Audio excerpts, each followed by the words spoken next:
que trazia as novas, o mensageiro, e disse: Israel fugiu de diante dos filisteus, houve grande morticínio. Na outra tradução fala, houve uma grande derrota entre o povo, e também os teus 2 filhos, Rofine e Finéias, foram mortos, e a arca de Deus foi tomada. Eu preciso que a gente pontue aqui rapidamente, só para a gente lembrar bem o que aconteceu. Vamos comigo? Então, houve uma guerra, não é? Houve uma guerra entre Israel e os filisteus, e aí o mensageiro veio e contou o que estava acontecendo para o Eli, o sumo sacerdote. Então, olha só o que ele vai contar, vamos ver se a gente pontua aqui. Ele disse: Israel fugiu, ok? Quem está comigo aqui? Israel fugiu, que mais? Houve grande morticínio ou grande derrota. Os 2 filhos de Eli também morreram, Rofine e Finéias, ok? E também a arca de Deus foi tomada. Vamos ver se a gente lembra? O que foi que aconteceu? Eles fugiram sem colar, sem colar. Eles fugiram, houve uma grande derrota, muitos mortos, né? Na verdade foram 30 mil mortos, 30 mil soldados mortos, a gente já vai ver isso aqui, ok? Os filhos, né, do sumo sacerdote Eli também morreram, e que mais? A arca da aliança foi tomada. Olha só que tragédia, ok? Muito bem, deixa a sua Bíblia aberta aqui, por favor. Curva a sua cabeça, eu quero orar por você. Espírito Santo querido, muito obrigado, Senhor, por essa noite. Obrigado, Senhor, por esse tempo que nós estamos vivendo no Brasil. Obrigado, Senhor, porque eu sei que o Senhor está nos ensinando lições poderosas. Eu sei que o Senhor está tentando falar no nosso coração. Ó Deus, e que nós estejamos, Senhor, prontos, com nossos ouvidos espirituais abertos para ouvir a voz, o comando do Senhor, a nuvem do Senhor, e que nós possamos, ó Deus, obedecer a Tua orientação, a Tua sabedoria, o Teu comando. Senhor, guarda-nos nesse lugar, nessa noite, enquanto o Senhor ministra no nosso coração, enquanto o Senhor traz uma palavra que traz respostas, Senhor, para a nossa oração. Em nome de Jesus, nós oramos e te agradecemos. Amém e amém. Muito bem, meu tema hoje à noite: não deixe a lâmpada apagar. Repita isso bem forte. Não deixe a lâmpada apagar. É o nosso tema. Então, irmãos, esse momento, deixa eu introduzir esse assunto que é muito tremendo. Esse momento da história de Israel é um dos momentos mais difíceis da história de Israel. Eles estão sendo sitiados, não é, pelos filisteus, ou seja, tem assim um bloqueio, um mega bloqueio de caminhões na estrada, né? Não chega comida, não sai nada de lá. Eles estão passando um momento muito difícil agora, nesse momento em Israel. E aí, irmãos, eles têm uma derrota terrível. Aqui nós vimos o texto, não é? 30 mil mortos, muita gente, uma cidade, não é? 30 mil pessoas, uma cidade. Naquela época, então, meu Deus, muita gente, soldados que foram mortos ali, ou seja, o exército totalmente desestruturado daquela nação, ok?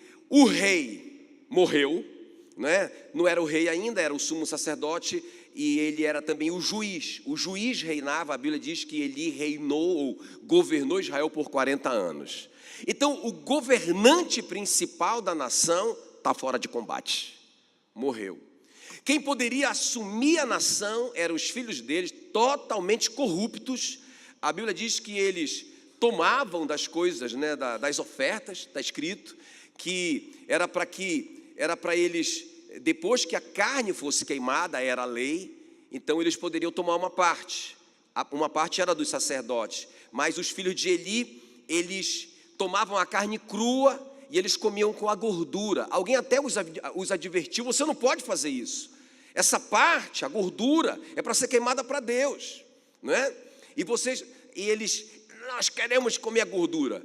Diga assim: uma parte de tudo que eu tenho, da minha vida, das minhas finanças, dos meus talentos, uma parte é de Deus, ok? Mas então eles, corruptos, eles eram contra a lei. Irmãos, olha só que coisa tremenda.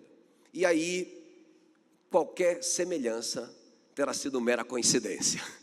Um país à deriva. Israel está à deriva, sem um rei, sem descendentes, o exército destroçado, desacreditado, a nação sitiada, não entra nada, todo mundo desesperado. Até eu imagino, irmãos, não é uma justificativa, mas e também não estou passando a mão na cabeça do Rufino e do Finés, mas eu imagino que era tanto desespero, não é? Que aí vai encontrar aqueles mais fracos que vão se vender, não é? Irmãos, deixa eu te falar uma coisa, eu estava pensando agora durante o louvor, já pensou como que vai ser, não é, naqueles dias, quando só pode comprar e vender quem tiver o número da besta, não é? Imagina você vai no mercado agora, estou falando desses dias, estou falando de agora, quanto tempo vai durar isso? Não sabemos. Irmão, se durar uma semana já vai complicar o negócio, não é? O Willi estava me contando hoje que os caras estão furando o tanque embaixo e roubando gasolina. Já é o desespero, né? Aí já toca naqueles fracos que se desesperam e já quebram os princípios e já vão se vendendo para a corrupção, não é? Agora imagina uma semana, imagina um mês, imagina, irmãos, 3 anos e meio, a grande tribulação, e aí a pessoa só pode comprar ou vender se ela tiver um número da besta, ou seja, se ela se vender para Satanás. E aí? Irmão, isso aqui é só um testezinho. Vira para a pessoa que está do seu lado, olha com uma cara de crente, de fé, e diga: calma, vai dar tudo certo. Amém? Vai dar tudo certo, está tudo sob controle. Agora, irmãos, uma nação à deriva. Uma nação realmente à deriva. Agora veja bem, por quê? Lembra do nosso tema? Qual que é o nosso tema? Não deixa a lâmpada apagar. Por que eles chegaram nesse ponto? Por que eles se tornaram essa nação à deriva? Ok? E não só eu quero dizer o porquê, mas muito mais importante para mim nessa noite é trazer a solução. Tem jeito, a gente pode consertar tudo isso. Amém, querido? Então, mas deixa eu começar dizendo, por que aconteceu isso? Por que eles ficaram desse jeito? A explicação está em 1 Samuel 3,3, você pode só acompanhar comigo no telão. Tendo-se deitado Samuel no templo do Senhor, em que estava a arca, antes que a lâmpada de Deus se apagasse. Diga comigo, antes que a lâmpada de Deus se apagasse. Irmãos, essa lâmpada, o candelabro de ouro, se apagou nessa geração. Por que essa geração ficou à deriva?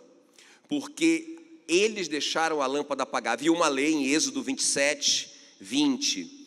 Ordenarás aos filhos de Israel, não é uma sugestão, é uma ordem. Ordenarás aos filhos de Israel que te tragam azeite puro de oliveira, batido, ou seja, puro, não é? O melhor, para o candelabro, para que haja lâmpada acesa.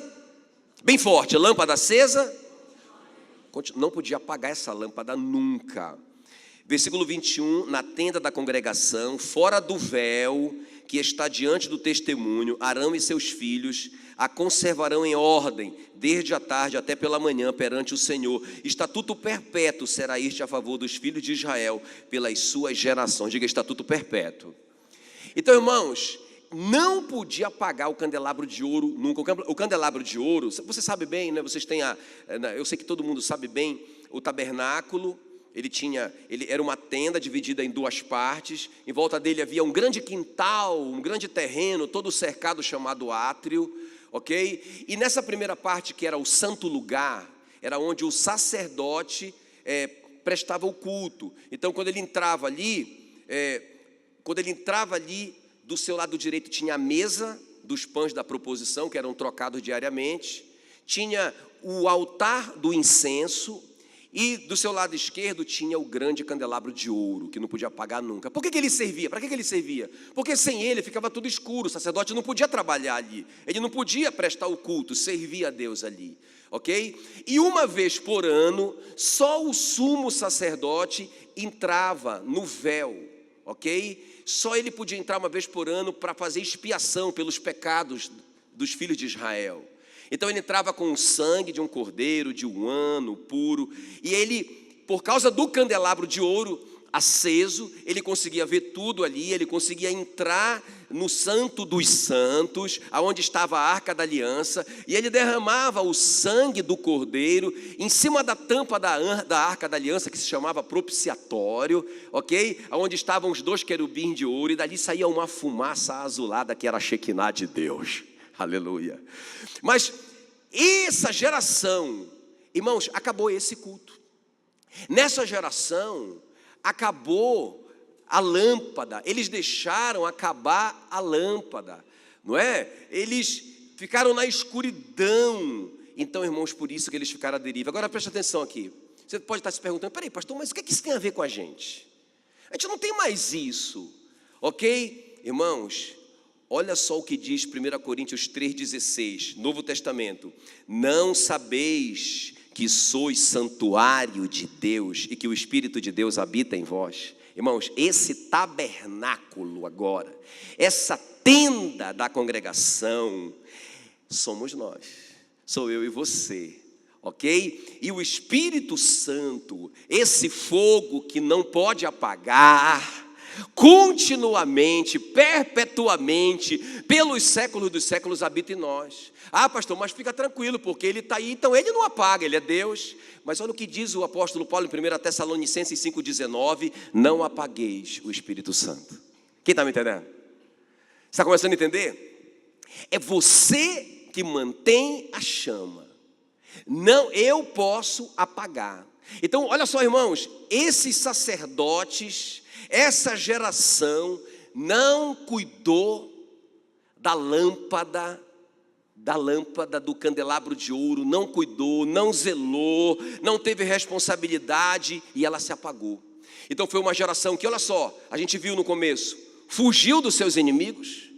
Foi uma geração que morreu na guerra, foi uma geração que teve o seu sumo sacerdote que morreu também, os príncipes morreram também, e pior do que tudo isso, a Arca da Aliança foi levada.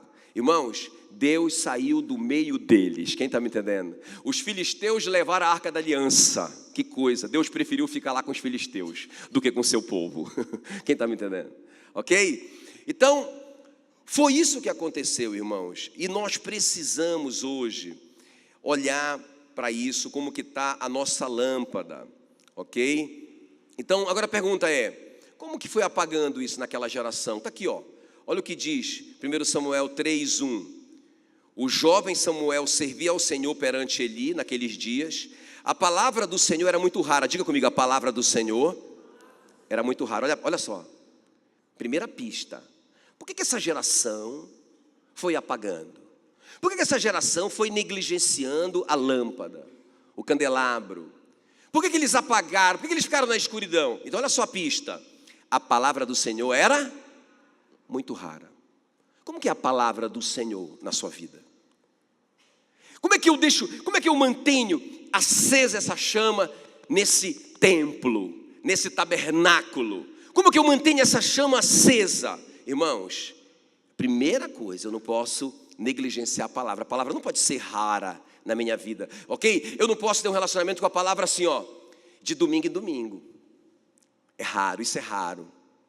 Ok? Ah, pastor, eu ouço a palavra domingo e também na célula. É raro, ainda é raro.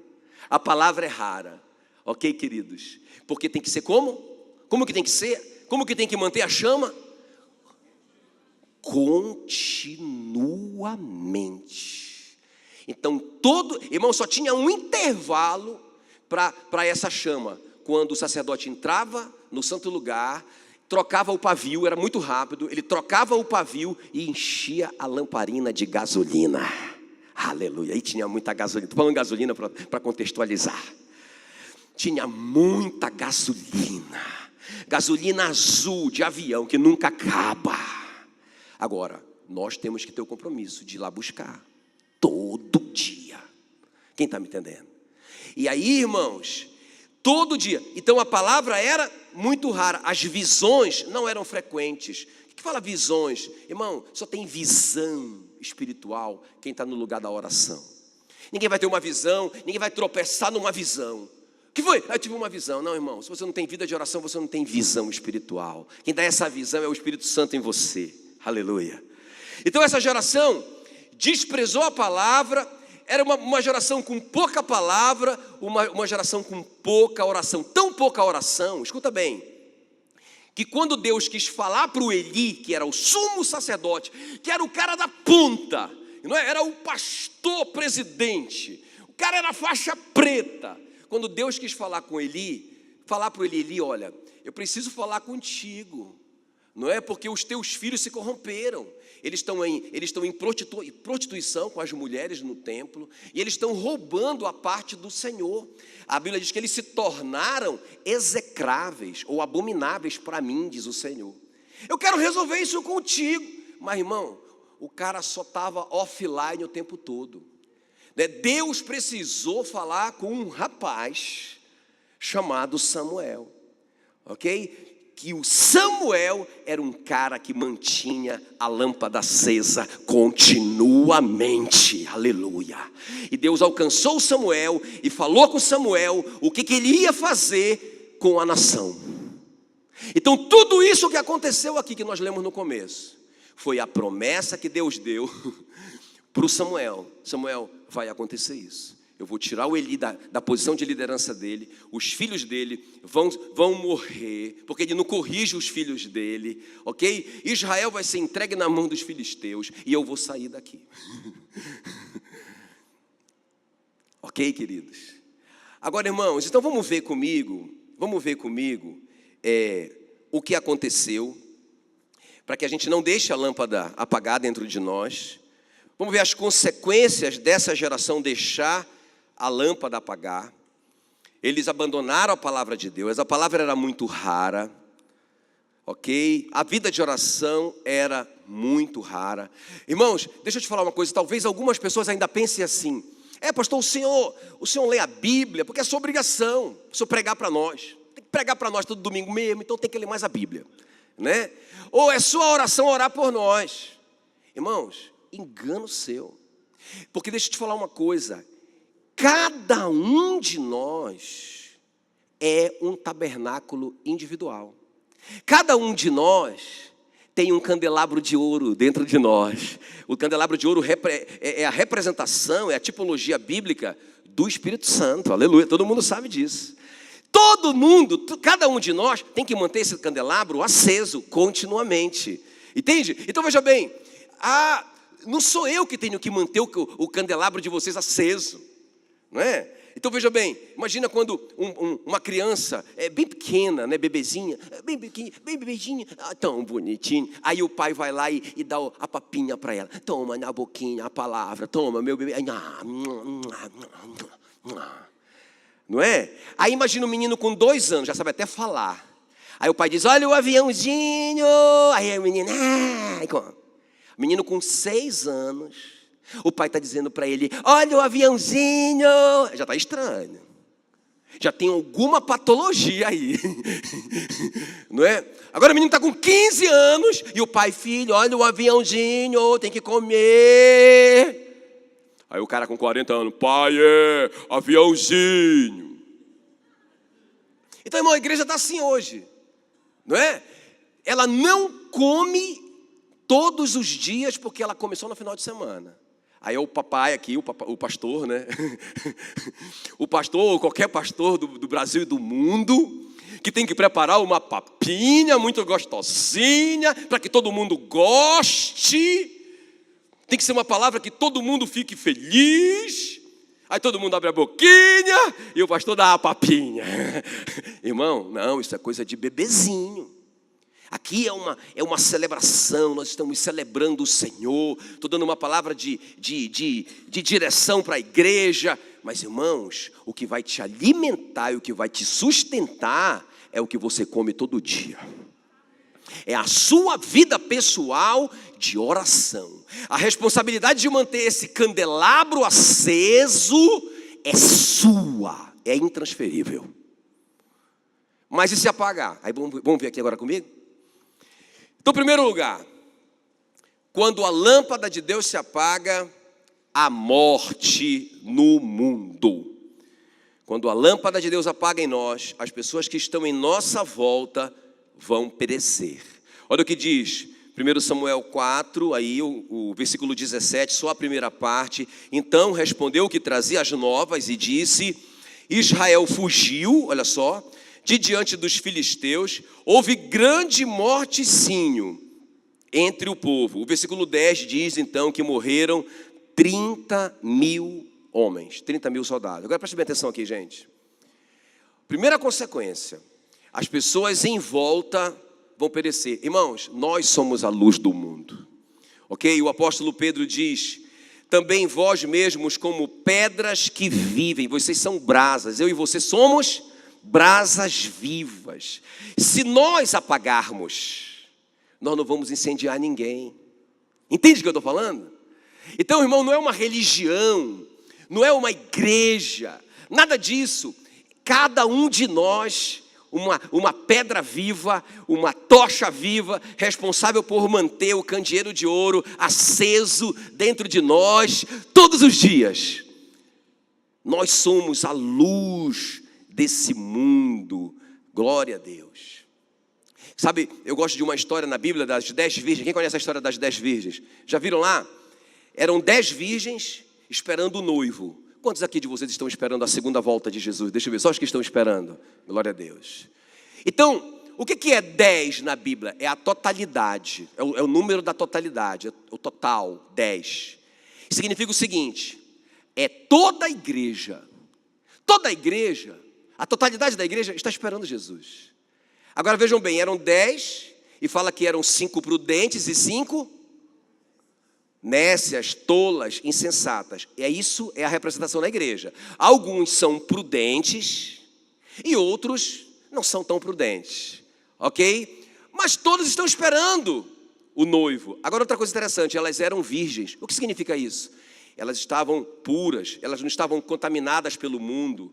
Eu sei, irmãos, que todos vocês sabem o que é pecado e vocês não querem se contaminar com o pecado. Não quer dizer que vocês não pecam, mas vocês sabem, de certa forma, vocês são virgens, aleluia. Vocês não querem pecar, vocês querem se separar. Então olha só, todo mundo está esperando a volta de Jesus, todo mundo está se santificando, todas as 10 estavam esperando o noivo, todas elas eram virgens. Agora uma coisa diferenciava as prudentes das insensatas, o que era?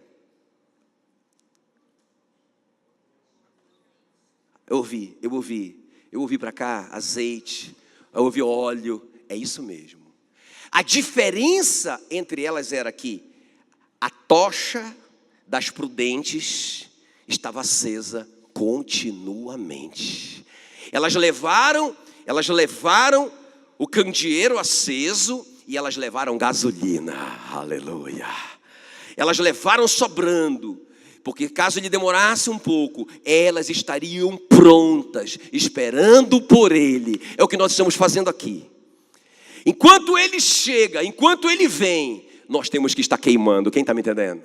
Irmãos, aquelas que não tinham o fogo, o fogo começou a apagar, o fogo começou a diminuir, elas ficaram preocupadas. Elas falaram então para as sensatas: me dá um pouquinho de gasolina. Elas disseram: não podemos, senão nós vamos ficar a pé também.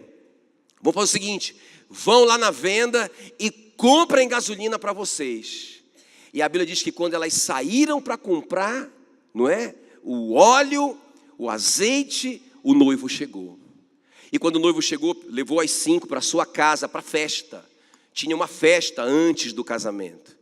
E aí quando o noivo estava lá com as noivas, na festa, e os seus convidados, aí então chegaram aquelas noivas imprudentes, que não mantiveram a chama acesa, e gritaram: abre a porta, nós queremos entrar, somos crentes, estávamos esperando a tua volta, nós estávamos nos separando do mundo, estávamos obedecendo, deixa a gente entrar.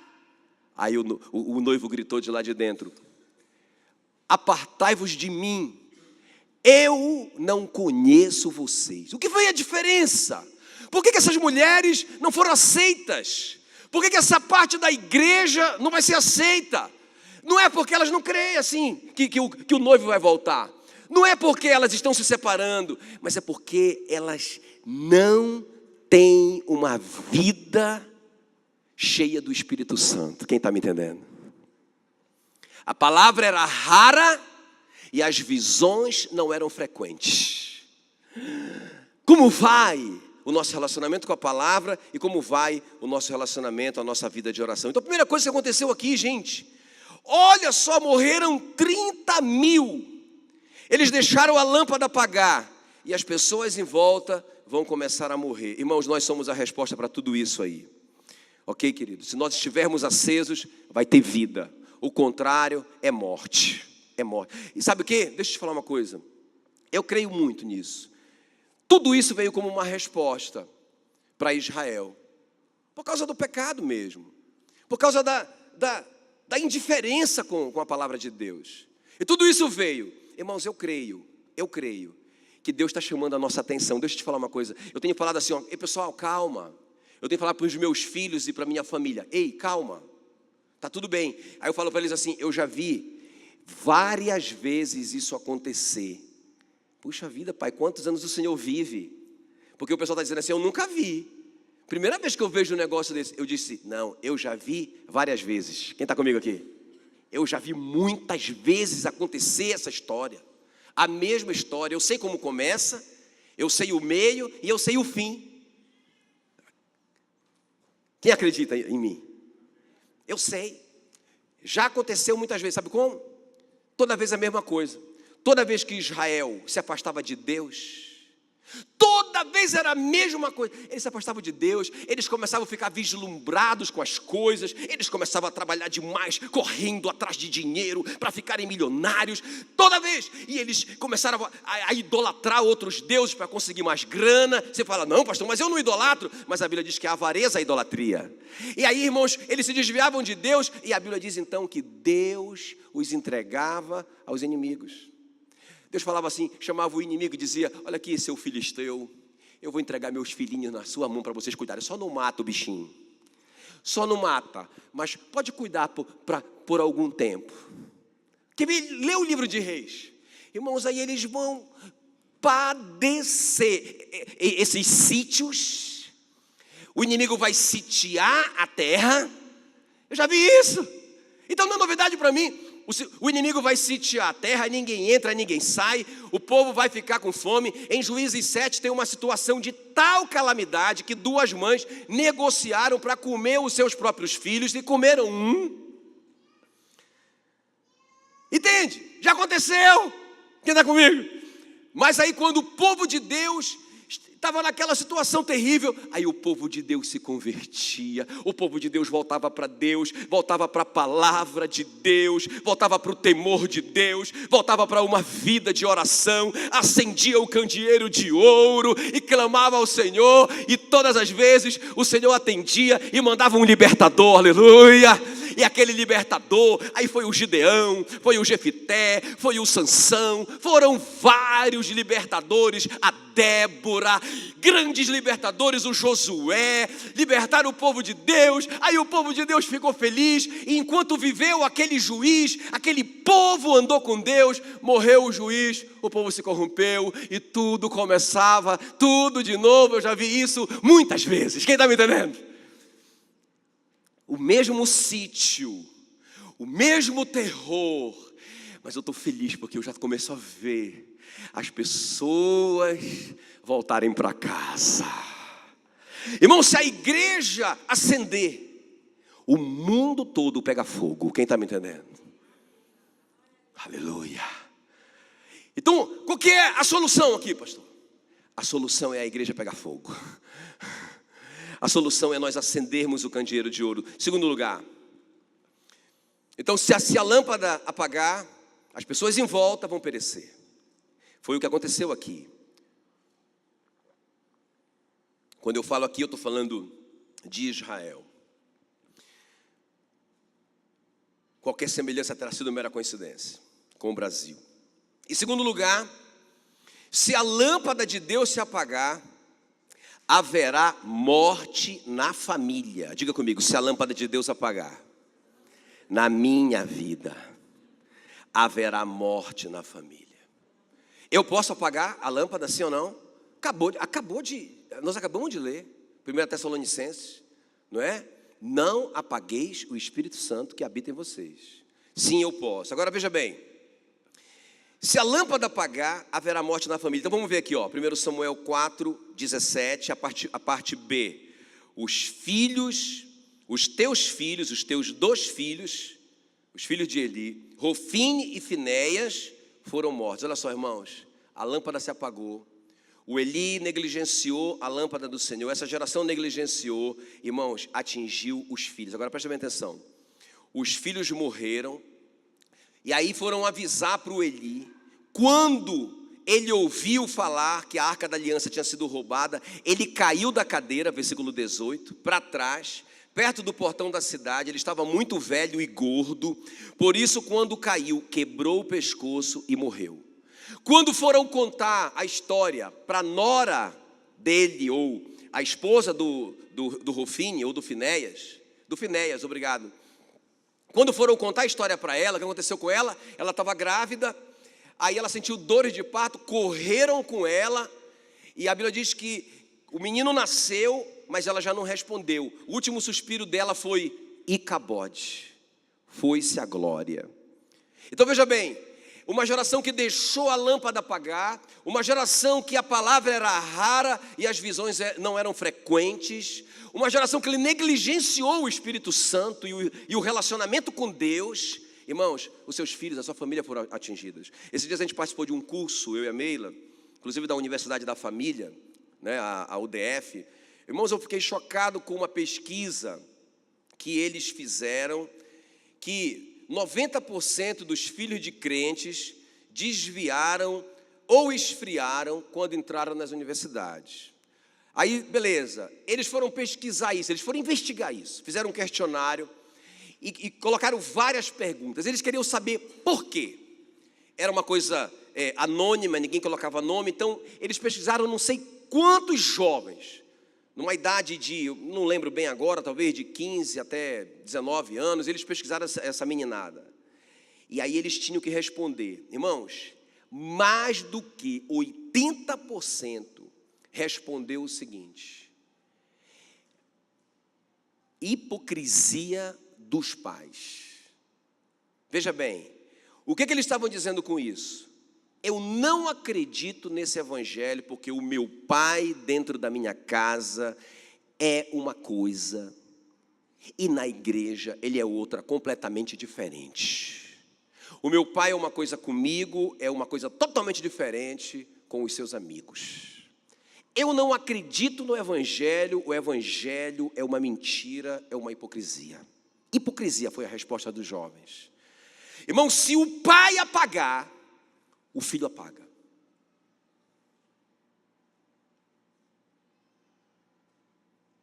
Quem está me entendendo?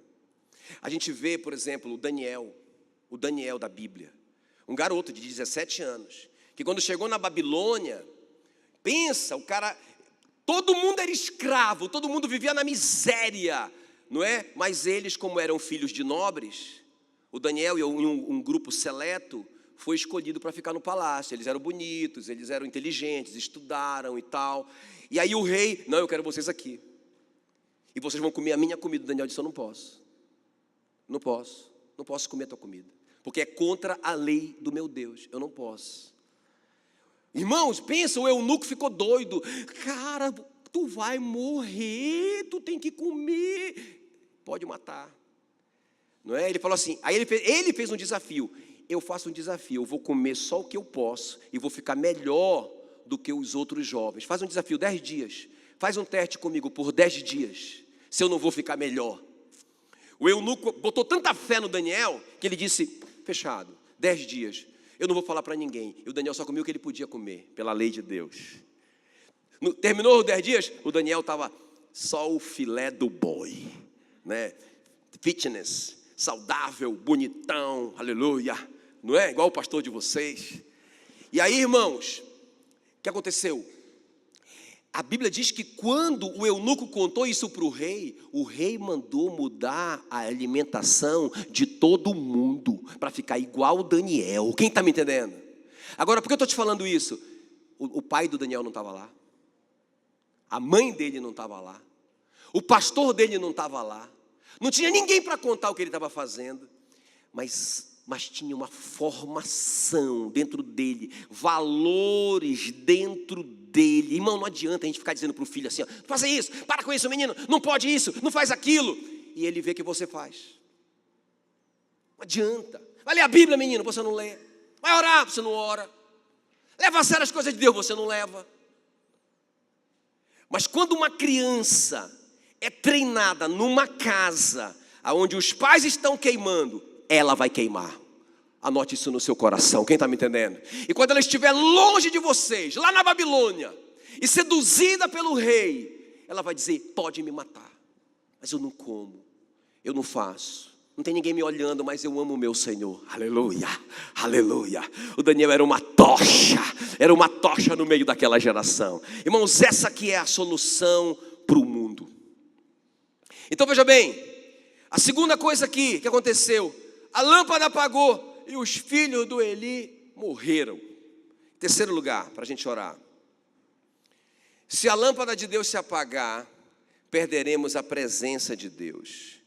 1 Samuel 4,17, só a última parte, os filisteus tomaram a arca da aliança. Agora vamos entender isso aqui para a gente terminar. Irmãos, os filisteus levaram a arca da aliança, que simbolizava a presença de Deus. Não é? A presença de Deus estava lá. Agora é interessante que quando a arca chegou, porque eles estavam perdendo a guerra, o povo de Israel estava perdendo a guerra. Eles disseram, nós não trouxemos a arca da aliança. E alguém disse, vamos buscar a arca da aliança. E aí foram buscar a arca da aliança. Olha só, irmãos, escuta bem. Quando a arca da aliança chegou, a Bíblia diz que o chão tremeu. A presença de Deus tremeu.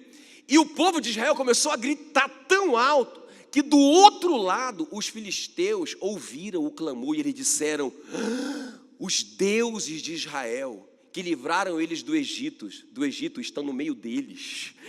Ficaram apavorados. Mas irmãos, ou seja, os filisteus estavam com medo, a presença de Deus estava ali, a arca da aliança estava ali, eles foram para a guerra, e o que aconteceu? O que aconteceu? Uma grande derrota de Israel. Como assim? Você entende isso? O chão tremeu, os caras estão apavorados, Israel está vibrando, empolgado, vamos vencer, e perdem. E são humilhados, são colocados para correr com medo, ficam com medo, fugiram. Uma das coisas que tem acontecido nesses dias é o povo de Deus com medo, fugindo, apavorado, em pânico. Porque a lâmpada está apagada. Irmãos, olha só, o que aconteceu aqui? O que aconteceu aqui? Deus lutou, mas lutou a favor dos filisteus. Deus lutou pelos filisteus e preferiu ir com os filisteus. Foi levada a arca, lá vai Deus com os filisteus. E Israel ficou sem a presença de Deus. Porque, irmão, deixa eu te falar uma coisa, se nós deixarmos a lâmpada apagar diariamente na nossa vida com Deus, no nosso relacionamento com a Bíblia, com a oração, com o Espírito Santo, nós vamos perder a presença de Deus. Nós vamos dizer assim, ó, não sei porque eu estou frio. Eu acho que eu estou frio por causa da igreja. Ou eu estou frio por causa da pregação, ou do louvor, ou... Irmão, você está frio. Só tem uma coisa que te esfria, só tem uma coisa que te apaga. Pouca palavra, não é? Lembra que ele falou lá? A palavra era rara e as visões não eram frequentes. Vida de palavra, vida de oração fracas vão esfriar você. Irmãos, você não vai sentir mais a presença de Deus. Quem está me entendendo? Agora, qual que é a solução, pastor? Qual que é a solução para isso? Irmãos, é isso que eu vim te desafiar aqui. A solução não só para nós, para cada um de nós, mas para essa nação. Não é um político, gente. Não é um partido. A solução é cada um de nós voltar a acender. Aleluia. Cada um de nós. E a gente juntar essas tochas, uma tocha na outra, e a gente formar uma grande fornalha acesa. Aleluia. Entende? Então cada um de nós, a Bíblia diz Efésios 5,18, enchei-vos do Espírito. É uma ação minha. Enchei-vos do Espírito, falando entre vós com salmos. É a palavra, olha só. O que é que a gente está conversando entre nós, né? Esses dias eu tive uma experiência tão legal. Veio um irmão aqui, muito arrasado, problemas que são graves, meu irmão, são coisas assim que ele ia falando, meu Deus, eu ia ficando chocado. Mas o que eu fui compartilhando com ele foi a palavra. Eu fui compartilhando com ele a palavra. Levei ele para tomar café com um homem que eu respeito demais, e ele fala muito a palavra. Eu sabia que ele ia compartilhar a palavra com ele também. E aí nós ali ficamos falando a palavra. Irmão, como que aquilo incendiou aquele cara? Só tem uma coisa: se amanhã ele não entrar de novo lá, no Santo dos Santos, não é? E acender o candeeiro de ouro dele, irmãos, ele vai apagando. Quem está me entendendo? Então tem que ser todo dia, todo dia, todo dia, todo dia, todo dia. Nós somos reflexo, tanto física quanto espiritualmente, do que nós fazemos todos os dias. A diferença entre um campeão e um perdedor é o que eles fazem todos os dias da sua vida. Ok, queridos? Então olha só, enchei-vos do Espírito, falando entre vós com salmos. Gente, é isso que a gente tem que falar, entende? Não perca tempo falando. Eu fui visitar alguém esses dias, né, com a Meila, eu fiquei impressionado, irmão, como que a pessoa só mudava de canal, toda hora mudava de canal para assistir a mesma reportagem. Aí mudava, não sei o que, não sei o que, não sei o que, e o bloqueio, e os caminhões, e a prisão, e não sei o que. Agora muda de canal, mesma coisa, mesma história, só falava de forma diferente, era outro repórter, contava tudo igual. E mudou outro canal, irmão, eu estava sufocado lá dentro, aquilo estava me fazendo mal, porque, irmão, deixa eu te falar uma coisa, vai dar tudo certo. Olha, entrega o teu caminho ao Senhor, confia nele, o mais ele fará. Deixa eu te falar uma coisa, irmão, sabe qual que é a arma que a gente vai lutar essa guerra? Com armas espirituais. As armas da nossa milícia não são carnais, mas elas são espirituais. Elas são poderosas em Deus para destruir fortalezas e todo o poder que se levanta contra o conhecimento de Deus. É com a palavra, é com a espada do Espírito que a gente vai vencer isso, meu irmão. Em nome de Jesus. Ele não é homem para que minta, tendo ele prometido, ele cumprirá. É isso que a gente tem que pensar, é isso que a gente tem que encher a nossa mente e o nosso coração. A palavra não pode ser rara, as visões não podem ser de pouca frequência, tem que ter muito. Agora, olha só, ele fala, falando entre vós com salmos, entoando e louvando de coração ao Senhor, muita música, muito louvor, ocupe seu tempo, sua mente. Olha só, ele diz, dando sempre graças a nosso Deus e Pai, em nome de Jesus Cristo. Pelo menos 3 coisas aqui, falando entre vós, com salmos, palavra, entoando, cantando, louvando o Senhor. Coloca a música lá no seu carro. É gostoso, não é? Aquela canção deliciosa. Que maravilha, não é? Aquilo ali faz tão bem. E agradecendo, obrigado, Senhor, obrigado por tudo. Vamos a pé, irmão, de boa. Vamos a pé amanhã, vamos andar. Eu lembro de uma época, eu e a Meila, né, que a gente descia do ônibus longe, aí 2 quilômetros do nosso trabalho. A gente descia naquela parada de ônibus, a gente fazia uma viagem de 30 quilômetros de ônibus, pegava 2 ônibus, descia naquela praça e andava 2 quilômetros para o nosso trabalho, não é? Aí ela ia para o trabalho dela, eu ia para o meu, não é? Mas toda vez que a gente ia naquela praça, a Meila é minha testemunha. Eu dizia, amor, bora andar rápido, anda rápido, que a gente está malhando, anda rápido. Esse pessoal paga academia, a gente nem precisa pagar, porque a gente está... Irmão, agradeça, nós vamos andar muito, aleluia. Compre a sua bicicleta, volte a malhar, você vai ter mais saúde. Não deixe de congregar, não deixe de ir para a cela. Não tenho gasolina. Você não tem gasolina, mas você tem perna. Você não tem gasolina, mas você tem saúde, em nome de Jesus. Entende? Deus, mas pastor, vai acabar a comida. Deus suprirá em Cristo Jesus cada uma das suas necessidades. Se prepare, meu irmão, se prepare, porque está chegando aí os dias da grande tribulação. São 3 anos e meio. Vamos fazer um cursinho rapidola só para a gente testar como que a gente está. Vai dar tudo certo em nome de Jesus. Agora aprenda a simplificar. Aprenda, sabe, irmãos, aprenda a simplificar. Não dá para andar de carro, vai de bicicleta, não dá para vai a pé. Mas vá. Seja forte e corajoso, aleluia. Em nome de Jesus.